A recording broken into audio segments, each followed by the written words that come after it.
देखिए, मैं आपको एक बात और स्पष्ट करना चाहता हूं। 4-1 से ये फैसला है, यानी कि 4 जजों ने माना कि केंद्र सरकार ने 103वां जो संविधान का संशोधन किया था वो सही था। एक जज ने माना कि वो सही नहीं था। जिन 4 माननीय न्यायमूर्तियों ने जो माना है उसमें चीफ जस्टिस से इसके अलावा न्यायमूर्ति बेला त्रिवेदी, न्यायमूर्ति माहेश्वरी और इसके अलावा एक और न्यायमूर्ति थे। तो उन्होंने ये कहा है कि जो केंद्र सरकार द्वारा लिया गया फैसला था वो सही था, जबकि जस्टिस एस रविंदर भट्ट ने उन्होंने केंद्र सरकार के इस अमेंडमेंट से अपनी असहमति जताई। अब ये बहुत महत्वपूर्ण होगा कि आधार क्या माना सुप्रीम कोर्ट ने। अदालत का ये कहना था कि जो पिछले 75 साल से आरक्षण की व्यवस्था चली आ रही है वो कोई अंतहीन व्यवस्था नहीं हो सकती। हमें इसके मूल कॉज पर जाना चाहिए। आखिरकार क्यों ये आरक्षण। जो विरोधी खेमा है उसकी दलीलें ये थी कि जो संविधान का मूल ढांचा है उससे छेड़छाड़ होगा अगर यह आरक्षण दिया जाता है। तो यह SC, ST, OBC जिन लोगों को अभी तक आरक्षण मिलते रहा है उनके साथ कहीं ना कहीं हकमारी होगी। इन दलीलों को लेकर कोई कमेंट भी किया गया क्या यहाँ पे? देखिए, इन दलीलों को अदालत ने दरकिनार किया गया और अदालत का साफ तौर पर यह कहना था कि संविधान की मूल भावना यही है कि हर वर्ग को उचित जो प्रतिनिधित्व मिले और हर वर्ग के पास एक अपॉर्चुनिटी है ताकि वह अपने जीवन व्यापन करने का मौका मिल सके। और जो रिजर्वेशन है, आरक्षण है, आजादी के 75 साल बीत चुके हैं, ये एक अंतहीन प्रक्रिया नहीं हो सकती। आखिरकार क्यों आरक्षण देने की जरूरत पड़ती है, इसके हमें मूल कॉज में जाना चाहिए। ये जस्टिस पारदीवाला का कहना था। जस्टिस बेला त्रिवेदी का ये कहना था कि अगर इनइक्वालिटी जो समानता का जो कानून है वह हमें एक दायरे में रखकर देना चाहिए और हमें सबकी दिक्कतों को बराबर रहकर हमें समझना चाहिए। तो ये चीजें उन्होंने ऑब्जर्वेशन किया। और जस्टिस महेश्वरी ने भी ये कहा कि जिन पैमानों को रखकर ये पूरा का पूरा संशोधन किया गया था वह फिलहाल किसी भी तरीके से नहीं लगता कि यह कॉन्स्टिट्यूशन के मूल आत्मा को यह ठेस पहुंचाते हैं। तो 4-1 से यह पूरा फैसला बेहद महत्वपूर्ण फैसला है। और अब ये साफ हो गया है कि आर्थिक रूप से कमजोर सामान्य वर्ग के जो लोग हैं जिनको 10% आरक्षण देने का जो फैसला लिया गया था वह अब सुप्रीम कोर्ट की भी जो कॉन्स्टिट्यूशन बेंच है उसने एक व्याख्या की है इस पूरे के पूरे फैसले की और 4 जजों ने इसको सही माना। हमारे देश के आरक्षण जो पद्धति है, आरक्षण प्रणाली है, उसके लिए एक बहुत ही महत्वपूर्ण या मील का पत्थर है, क्योंकि 7 दिनों तक इस पूरे के पूरे मामले में लगातार सुनवाई दी। अब हम ये देखते हैं कि क्या क्या कहा गया है, क्या क्या जो माननीय न्यायाधीशों हैं उन्होंने क्या किया। जस्टिस पारदीवाला कहते हैं कि reservation should not continue for indefinite time so that it becomes a vested interest. यानी कि अब तक जो आरक्षण था, जिन लोगों को था, वो तो कुछ लोगों को ही फायदा मिलता था, लेकिन बाकी के लोग इसको अपने इंटरेस्ट के साथ इसको यूज करते थे। तो ऐसा नहीं होना चाहिए। इसके अलावा अगर हम जस्टिस बेला त्रिवेदी की बात करें तो उन्होंने ये कहा, representation of SC, ST in parliament and legislative assemblies was to expire after the time limit. The reservation for Anglo-Indian Parliament has come to end. Likewise, there should be a limit. मतलब कि कहीं ना कहीं एक समय सीमा होनी चाहिए और इस समय सीमा के लिए ये आरक्षण अंतहीन नहीं हो सकता। अब हम अगर डालते हैं कि जो जस्टिस महेश्वरी ने क्या कहा। जस्टिस महेश्वरी ने बहुत ही महत्वपूर्ण यहाँ पर टिप्पणी की और उनका ये कहना था कि 103वां कॉन्स्टिट्यूशन अमेंडमेंट किसी भी तरीके से हमें ये नहीं लगता कि ये संविधान की मूल आत्मा को यहाँ पर ठेस पहुंचा रहा है और या जो 50% की जो सीलिंग लिमिट है उसको एक्सीड कर रहा है। यह जस्टिस महेश्वरी का कहना है। तो अलग अलग माननीय न्यायाधीशों ने अपने हिसाब से कानून की व्याख्या की और परिभाषित किया। आज का यह फैसला अब हमारे देश में आरक्षण की व्यवस्था जो काम कर रही है, कैसे काम कर रही है, वो परिभाषित करेगा, एक मील का पत्थर साबित होगा। इसमें एक बात और बहुत अहम चीज है कि जिन माननीय न्यायाधीश एस रविंदर भट्ट ने जिन्होंने इस फैसले से असहमति जताई, उनका क्या कहना था। तो उनका इसमें साफ तौर पर यह कहना था कि the characterisation of excluding the poor in social economic backward classes incorrect. What is described as benefit cannot be understood as a free pass. It is a compensatory mechanism to represent। मतलब कि जो 103वां संशोधन जो parliament के द्वारा भारत सरकार द्वारा किया गया था वह उचित नहीं है। हर चीज की एक परिभाषा होनी चाहिए और जो ये अमेंडमेंट किया गया था ये एक तरीके की संविधान की मूल भावना से हटकर है और कोर्ट ने सेक्शन 16 और सेक्शन 4 का इक्वलिटी की प्रिंसिपल को भी ये ठेस पहुंचाता है। तो इन जजों ने यहाँ पर पूरी परिभाषा यहाँ पर की और आज के फैसले के बाद साफ हो गया कि आने वाले दिनों में हमारे देश में जब आरक्षण की यह व्यवस्था काम करेगी तो इसमें इस बात का ध्यान रखना होगा, चाहे एडमिशन हो चाहे नौकरी हो, 10% सामान्य वर्ग के वह लोग जो जिनकी आर्थिक स्थिति अच्छी नहीं है, आर्थिक स्थिति अच्छी।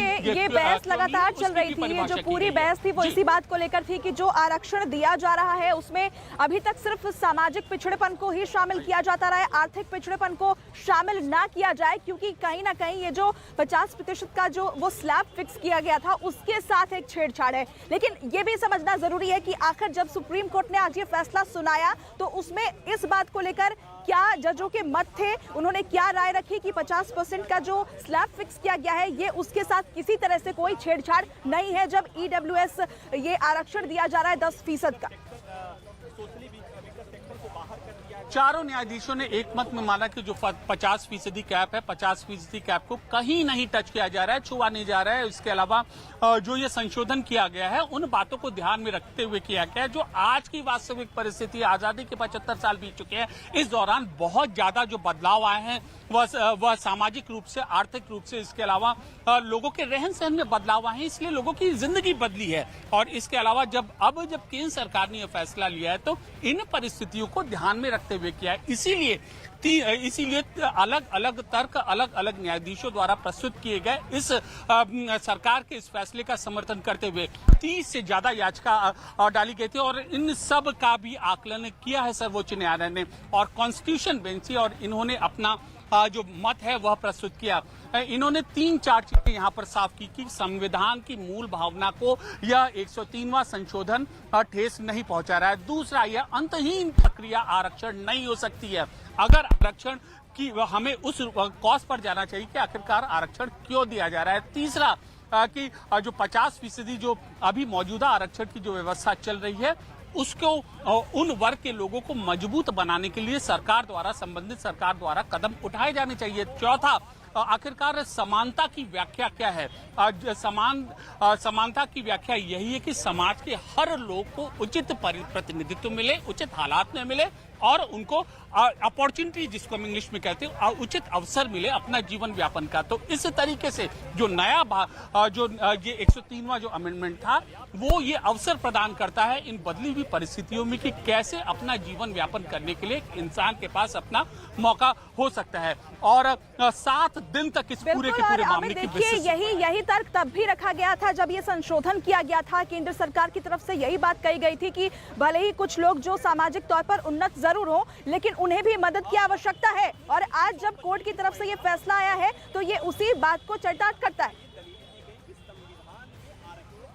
जी बिल्कुल। और अब जस्टिस बेला त्रिवेदी ने जब अपने जजमेंट को कहते हुए ये कहा था कि समानता की जो परिभाषा है, इक्वालिटी, जिस तरीके से इनइक्वालिटी की जो के प्रिंसिपल्स हैं वो डिप्राइव्ड लोग के ऊपर लागू होते हैं, उसी तरीके से इक्वालिटी के प्रिंसिपल्स यानी कि हर किसी को समान जीवन जीने का अधिकार है। और अब जब उस वक्त आरक्षण की व्यवस्था लागू की गई थी उस वक्त उन लोगों की स्थिति ठीक नहीं थी। अब 75 साल बीते गए, इतना समय बीतता गया, तमाम परिस्थितियां बदली, तो ऐसे में कुछ वर्ग उभर कर आए सामान्य लोगों में भी जिनकी आर्थिक स्थिति अच्छी नहीं थी, तो ऐसे में उनके लिए यह उठाया गया कदम है। ये चारों जजों का साफ तौर पर यही कहना था कि उनके लिए जो सामान्य वर्ग के लोग हैं जिनकी परिस्थिति इन 75 साल के दौरान अच्छी नहीं रही, उनके वेलफेयर के लिए, उनके कल्याण के लिए कदम उठाया गया है और उनको बराबरी का मौका वो आए। जिस तरीके से पहले सामाजिक स्तर पर वह बराबरी का जीवन व्यापन करने का उनको अधिकार दिया गया था, उसी तरीके से अब आर्थिक रूप से पिछड़े लोगों को बराबरी से जीवन व्यापन करने का अधिकार मिलेगा। बहुत महत्वपूर्ण बात है। देखिए, बराबर हमारे संविधान की मूल आत्मा है कि बराबरी से जीवन व्यापन का अधिकार, और इसको माननीय उच्चतम न्यायालय ने इसकी पूरी व्याख्या की है और न्यायाधीशों ने इसका जो है इसका परिभाषित किया है, जजमेंट देते वक्त इन बातों को कहा है। जी बिल्कुल। और देखिए, लेकिन हमें ये बात भी समझनी जरूरी हो जाती है, दर्शकों को जरा आप समझाइए कि जिस तरीके से इसके विरोध में आवाज उठती रही, जिस तरीके से इसके खिलाफ ईडब्ल्यूएस के आरक्षण के खिलाफ लगातार याचिकाएं दायर की गई, उन सभी याचिकाओं को एक तरीके से आज खारिज कर दिया गया है। लेकिन क्या आगे अब जो विरोध में आवाज उठ रही थी, जो इसके खिलाफ बोल रहे थे, वो इस फैसले के बाद आगे क्या करेंगे? क्या उनके पास कोई विकल्प मौजूद है आगे?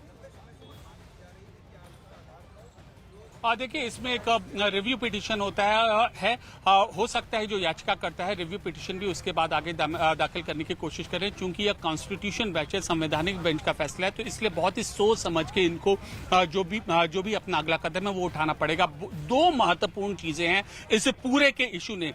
जो 10% आरक्षण है आर्थिक रूप से कमजोर सामान्य वर्ग के लोगों का, वो पड़ाव पार कर चुका है। पहला कि पार्लियामेंट ने जो संसद ने इस कानून को पारित किया है। दूसरा, अदालत ने, कॉन्स्टिट्यूशन बेंच ने इसको अपहोल्ड किया है कि इसका मतलब कि इस फैसले को सही माना है। तो अब देखते हैं कि क्या ग्राउंड वो अडॉप्ट करते हैं और कानूनी विशेषज्ञों से वो राय लेकर सुप्रीम कोर्ट में अब किस दलील के सामने यहाँ पर आते हैं। क्योंकि खुद चीफ जस्टिस की ये बेंच थी और संविधान पीठ थी यहाँ पर, तो जितनी जो कंटेंशन से, जितने डाउट थे, 30 से ज्यादा याचिका थी, उन सारी याचिकाओं का निस्तारण, निवारण और उसका एक सोल्यूशन आज सुप्रीम कोर्ट ने दिया है। जी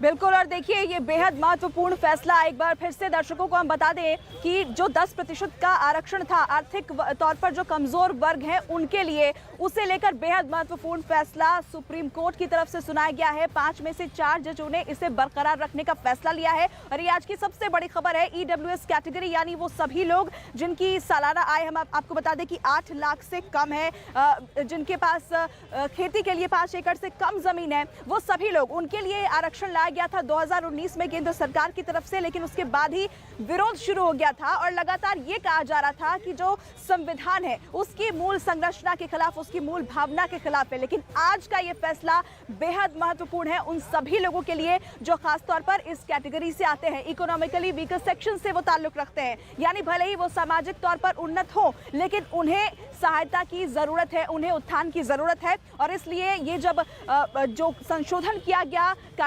संविधान के अंदर, उसे बरकरार रखने का फैसला सुप्रीम कोर्ट की तरफ से लिया गया। ये आज की बहुत बड़ी खबर, सबसे बड़ी खबर है और लगातार हम इस पर अपडेट्स भी आपको दे रहे हैं। अमित, एक बार फिर से मैं आपके पास आना चाहूंगी। एक जो सवाल उठ रहा था, जो ये कहा जा रहा था कि SC, ST और OBC, उनके साथ ये एक भेदभाव किया जा रहा है क्योंकि उन्हें इसमें शामिल नहीं किया जा रहा। उन्हें भी वो मांग कर रहे थे कि हमें भी ये जो 10% का आरक्षण है, हमें भी इसमें शामिल किया जाए। इसको लेकर क्या कुछ कहा कोर्ट ने? देखिए, अदालत ने ये कहा है कि उनको जो आरक्षण की जो व्यवस्था है वह पहले से चली आ रही है, तो लिहाजा उनको उस क्षेत्र में, उन परिस्थितियों में उनको मौका मिला है। और जब ये पूरा का पूरा निर्णय लिया गया है तो सारी चीजों को सोच समझ के लिया गया है। और अदालत ने ये कहा है कि एक टाइमलाइन होनी चाहिए, जैसा कि हमने पहले भी हम जिक्र कर रहे थे कि रिजर्वेशन तो उनको जो जाति के आधार पर या सामाजिक संरचना के आधार पर जो रिजर्वेशन मिला था वो तो पिछले 75 साल से जारी है। नई परिस्थितियां उत्पन्न हुई है, ये लोग भी हैं, इनका भी ख्याल रखना चाहिए। तो इसके लिए सरकार ने सोच समझ के ये फैसला लिया है और लिहाजा कि ये फैसला हम गलत नहीं करार सकते। जो पार्लियामेंट में जो संसद ने ये 103वां संशोधन जो किया है वह बिल्कुल सही है, संविधान की भावना से मेल खाता है। तो एक तरीके से सारे लोगों को बराबर जीवन यापन करने का जो मौका है, उस मौके की बात कहते हुए सुप्रीम कोर्ट के माननीय 4 न्यायाधीशों ने इस संशोधन के पक्ष में अपना फैसला सुनाया है। पास वापस लौटूंगी, इस पर प्रतिक्रियाएं भी आनी शुरू हो गई है। वकील हैं अश्विनी उपाध्याय, वो क्या कहते हैं इस फैसले के बाद, सुनाते हैं आपको। जो 10% रिजर्वेशन के खिलाफ बहुत सारी याचिकाएं आई थी सुप्रीम कोर्ट में और अलग अलग देश के हाई कोर्ट में पड़ी थी, उन सबको खारिज कर दिया है। माननीय सुप्रीम कोर्ट का कहना है कि ये जो ईडब्ल्यूएस कैटेगरी है, ये कहीं से भी जो कास्ट बेस्ड रिजर्वेशन है उसको कॉन्फ्लिक्ट नहीं करता, ये किसी भी कॉन्स्टिट्यूशन का वायलेशन नहीं करता, आर्टिकल 14 का वायलेशन नहीं करता। इसलिए तो गरीब, आर्थिक रूप से जो गरीब हैं, उनको ये 10% का जो रिजर्वेशन है, ये प्रावधान यथावत रहेगा, ये चलता रहेगा, इसमें कोई रोक नहीं आई है। बिल्कुल, तो सुना आपने, जो मूलभूत संरचना है संविधान की, ये कहीं से भी उसके खिलाफ नहीं है और सुप्रीम कोर्ट के जजेस ने भी, 4 जजेस ने इस बात को माना है। अमित हमारे सहयोगी लगातार हमारे साथ बने हुए हैं। अमित, इस बात का जिक्र हम इस फैसले के आने से पहले भी कर रहे थे, हम अपने दर्शकों को भी ये बता रहे थे कि आज का ये फैसला महत्वपूर्ण क्यों है, क्योंकि इसके बाद ये तय हो जाएगा कि अब तक देश में जो आरक्षण मिल रहा था वो सामाजिक आधार पर मिल रहा था, लेकिन अब इसे आर्थिक तौर पर भी दिया जाएगा। इसलिए ये बेहद महत्वपूर्ण फैसला है उन सभी लोगों के लिए जो खासतौर पर आर्थिक रूप से कमजोर वर्ग से ताल्लुक रखते हैं।